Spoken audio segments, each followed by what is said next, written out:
नमस्कार, मी जगदीश देशमुख. जय महाराष्ट्रमध्ये आपल्या सगळ्यांचं स्वागत. बातम्या पाहूया ते विस्ताराने. मालेगाव बॉम्बस्फोट प्रकरणामध्ये मोठा खुलासा समोर आलेला आहे. मोहन भागवतांना पकडण्याचे आदेश दिले होते. माजी एटीएस अधिकारी मेहबूब मुजावर यांनी हा दावा केलाय. मालेगाव बॉम्बस्फोट प्रकरणामध्ये तब्बल 17 वर्षांनी सर्व आरोपी निर्दोष ठरवण्यात आले असताना आता या प्रकरणामध्ये एक मोठा गौप्यस्फोट समोर आलेला आहे. एटीएसचे निवृत्त पोलीस निरीक्षक मेहबूब मुजावर यांनी जय महाराष्ट्र वृत्तवाहिनीशी बोलताना धक्कादायक खुलासे केले आहेत. माजी एटीएस अधिकारी मेहबूब मुजावर यांच्या या खुलाशामुळे राजकीय आणि तपास यंत्रणांमधली खळबळ उडवून देणारी ही माहिती समोर येते आहे. मोहन भागवत यांना पकडण्याचे आदेश दिले होते असा खुलासा त्यांनी केलाय. दरम्यान माजी निवृत्त एटीएस अधिकारी मेहबूब मुजावर यांच्यासोबत बातचीत केली आहे आमचे प्रतिनिधी रवी ढोबळे यांनी. पाहूयात.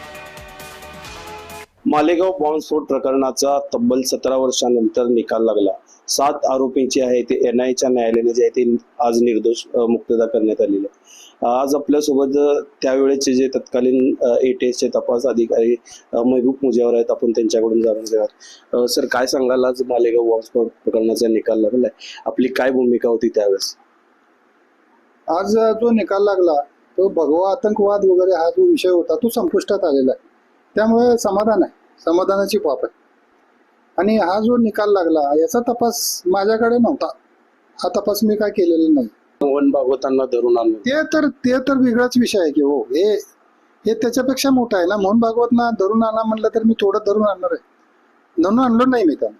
आणि मग त्याच्यानंतर मी त्यांना कल्पना देऊन बाहेर आलो. आज उगाच असं बोलत नाही, माझ्याकडे पुरावे आहेत. मी मुलाबाळाचं तोंड बघून बाहेर बी जात नाही. काय झालं तरी माझ्यावर वरिष्ठ अधिकारी कोण बी काय बी ऐकून हे बेकार आहे असं आहे तसं एवढं बदनाम झालो मी.